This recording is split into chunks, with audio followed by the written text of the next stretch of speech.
On January 15th, 2025, I successfully defended my dissertation on multifractal analysis of Birkhoff averages for conformal graph-directed Markov systems. And I've done like various videos. I think I've done like one or two. I've done like a little intro to what multifractal analysis is series on this channel. And then I've also done, I've posted like a research talk that I gave at a conference. That's like a 20-minute, really fast version of some of the things that I did in my dissertation. The preprint of my dissertation stuff has been updated to like reflect all of these changes that come with the defense process and all this stuff. And it's all been written and squared away with the graduate school and all of these things. So I'm officially done, except for graduating. So as I guess the portmanteau of British English and for this when you're an undergrad and being a doctor would be I'm a doctorand now. What that means is I'm on the job market at probably one of the worst times to be on the job market as an academic. Back on track. Let me tell you about defending. So when you defend a dissertation, what happens is that you've already written this thing. You've written down all of the details, and you take this thing that you've written, usually under the supervision of your advisor, and you hand it over to your committee. And so in my case, my committee was 3 professors from my department that were interested in or do research in adjacent areas to what my dissertation topic was, and then also my advisor. Whereas at other places, sometimes it's 4 people total, where you have like your advisor, 2 other people from the department, and then someone external to the department. But committees vary from school to school. But you take this document that you've written that you call your dissertation, and you send it to these people, and you usually do that like at least a month, usually more, before the defense date. So I sent mine over to folks in like October. And then I had to send it a few more times just because of logistical things. Emails get lost, et cetera, right? So, which is normal and fine. But it's an important part of the process because it's very important that someone reads what you did. In my case, one of my committee members, so my advisor, I sat in a room with me over the course of a year or two while I presented these things that I had proven to him, and then he would sign off on them in those meetings. And so he was kind of in the mindset of like, oh, I've seen all of these proofs before, it's fine. And then I had another committee member who read the whole thing, which is what you want. You want, if you care about doing rigorous research and you want your things that you say, especially as a mathematician, to be true, you should have someone who reads your proofs and tells you, hey, maybe not. So I had this, like usually, hopefully, this happens earlier on. But in my case, it happened like in the month leading up to defending. So in like December, I got an email from one of my committee members that was like, hey, I'm going to read this in detail and give you lots of feedback. Be on the lookout for that. I'll have questions that you should try to address before you defend. And then 10 days before my defense, I got my first set of questions, which was like 4.5 pages of questions about things that I say in my dissertation, or just minor issues in proofs, or in some cases, major issues in proofs. And in that first batch, I had like, I think 1 or 2 major things that are fixed now. But having that happen 10 days out from the defense was very scary. And then 5 days before the defense, I got another email that was also like, hey, here is the rest of my comments on these last 2 chapters of this dissertation. And that one also had like one other major issue that needed to be fixed. and you like, it's more stressful than taking a qual if that is the scenario that you're in, where you're trying to fix something really just right at the wire. Oh, I'm a little under weather, so try not to cough. But it's fine, and it's all been fixed and updated, and there's the preprint on the archive has I think most if not all of the corrections that were made in the actual dissertation in that preprint paper version of the document. So you do all of these things, and you're freaking out because you have to get up in front of people and you give this hour lecture, and the entire time you're just like worried about it going bad. Like, you're taking what you've done over the past, usually like 3 to 4 years, because your first year of grad school isn't really like heavily research focused. Maybe it depends on what you do in math, at least where I am. Like, your first year is mostly just breadth requirements of like figuring out gen ed sort of things of like what fields of math you actually want to do, or who you want to work with in the department type thing. But anyway, so you're taking like this thing that you've presumably been working on from anywhere from like 2 to 4 years, and you have to condense all of that into an hour and make sure that it's rigorous and justified, and that you can communicate it in a tangible way to your committee at the least, because they're the ones that matter. They're the ones that sign off on whether or not you get the doctorate or not. And then also, it's kind of like a plus if you write a not boring lecture for the rest of the audience. Like, so in my case, right, I had all of these dissertation fixes that I needed to do right before my defense happened. And then also the month before that, I'm writing all of these slides to sort of like try to organize my thoughts about how I should present this thing and what's the most rigorous way to do it, and what do you cut, what do you keep in, because anything that you cut can be a question. And so if you you're spending all of this time really just like being like, what do my theorems say? What are the proofs like? What are the key points of those proofs? How do you succinctly say what certain things are if you're asked about them? And that's the big if too, is if you're asked about them, how do you quote unquote defend what you've done? In math, it's pretty straightforward because it's just like there's a proof argument that you've written down and validated. And so you just have to know the structure of your proofs and what things go into those proofs. And the succinct answers are usually like, well, you would use this property or this property to conclude on this thing, and you I need to stop saying quote unquote, but you wave your hands in a less than hand wavy manner. Or like at least that's what we call it in math when you're not being fully rigorous. You don't have time to be fully rigorous, so you just get the key points down that seems like that would be a reasonable justification for why you did what you did, and then that's what you go with.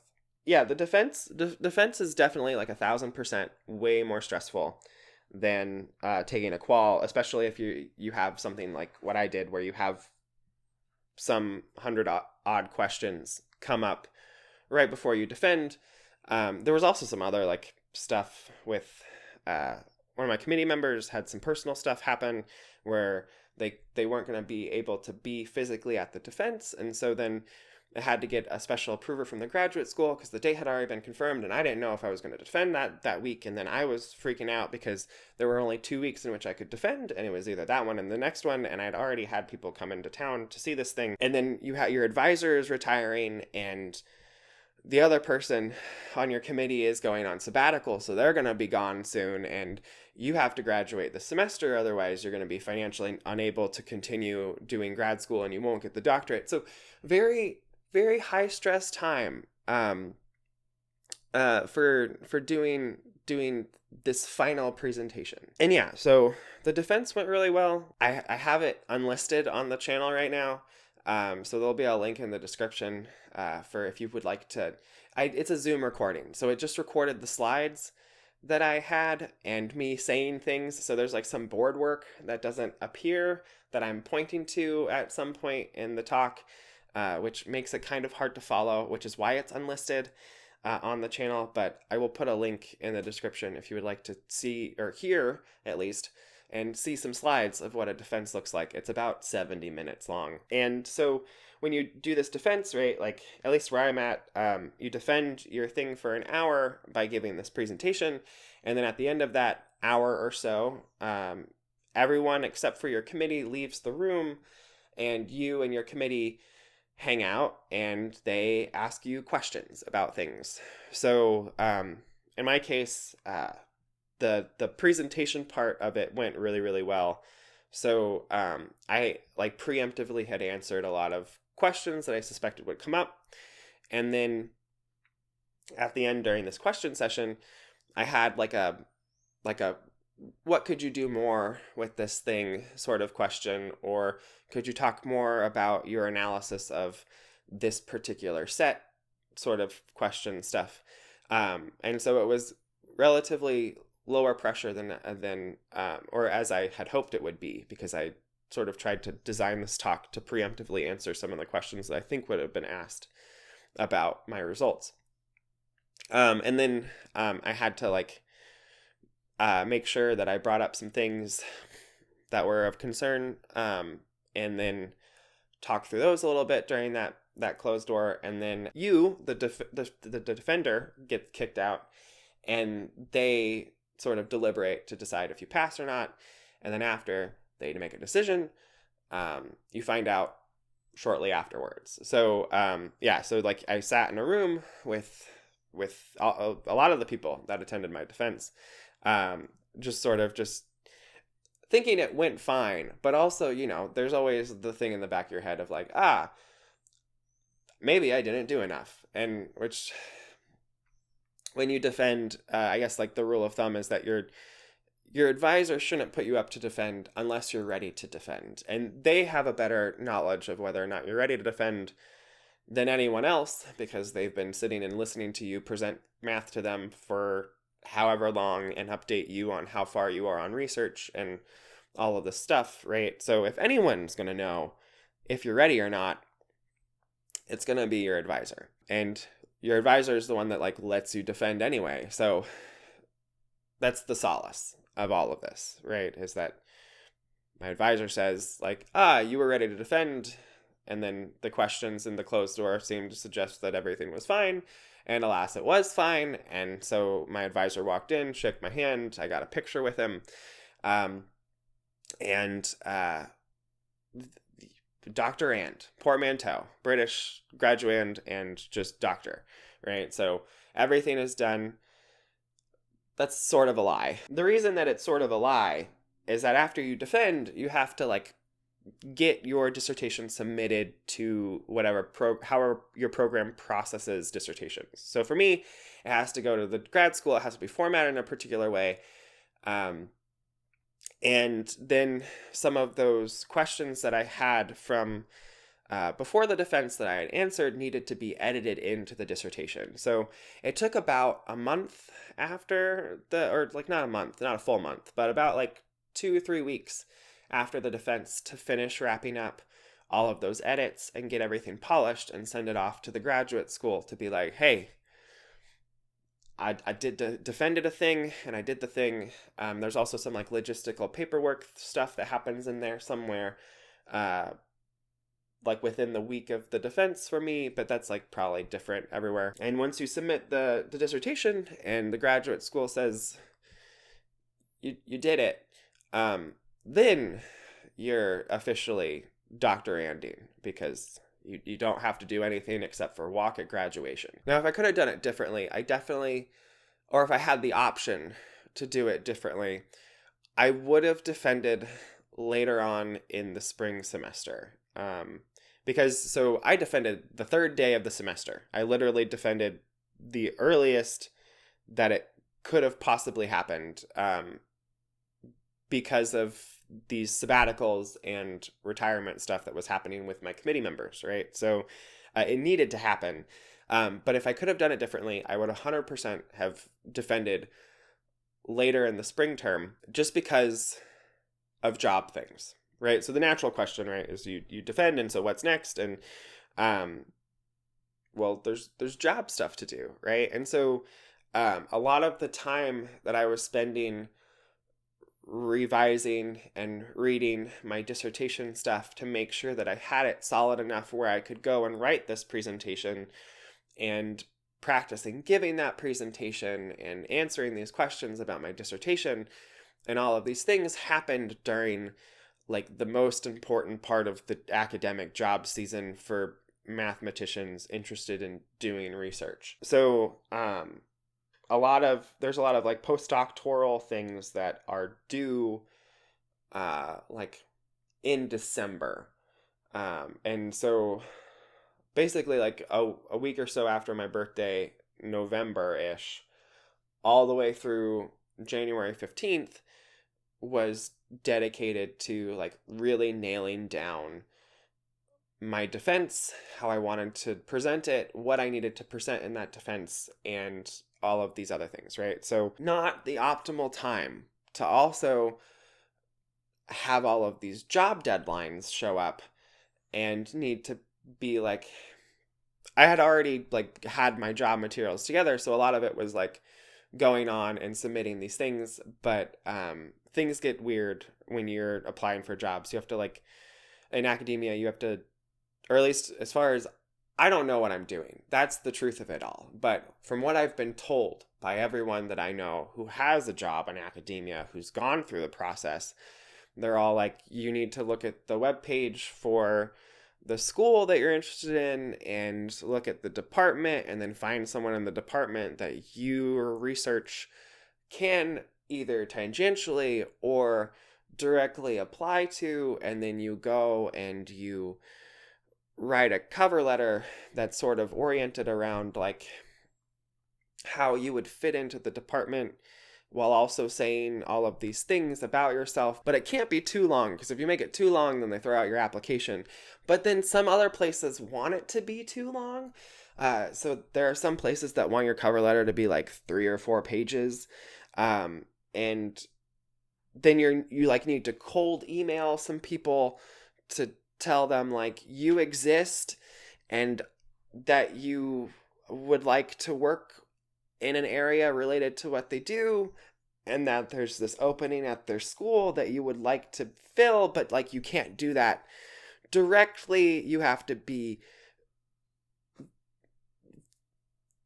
it's a lot of politicking, and it's something that you don't get a lot of practice in when you do math.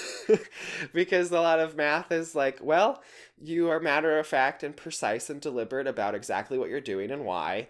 And then so anyway, so it's defending in like right at the beginning of a semester is not the best for applying to jobs. So there's like a non-zero chance that I just won't have a academic position at the end of the year. So like, which is when my like job at my grad program as a teaching fellow would end, because I'm graduating. And there's also the thought of like, well, I've completed 2 10-year plans in 20 years plus a month. And so it's probably going to be fine if I just take a year off and do something else. But also, I really want to do research. I would really like to have an academic job. I would really like to teach some of these classes that I really enjoy, the ideas behind like real analysis and calculus, and doing more probability model stuff, and maybe do some intro dynamics things. Like, there are things that I would like to teach that require that you get on this track of doing research in your field and publishing and doing these postdocs or doing these visiting assistant professorships that are geared towards these early academics. And so it's like anyway, like there was always a plan for after the doctorate, but I think I didn't execute super well on that plan as the end of it has come about. It should be okay. It should be fine. It should be all right. But anyway, that's kind of how wrapping up a doctorate goes. It's a lot of work. It's very, very stressful. Just to, yeah. Oh, but I did it. I totally did it. And it's very, very satisfying to like check off a box that you wrote down 10 years and a month ago. So anyway, I guess I should cut it there. Hooray to being a doctorand, and I will see you next time.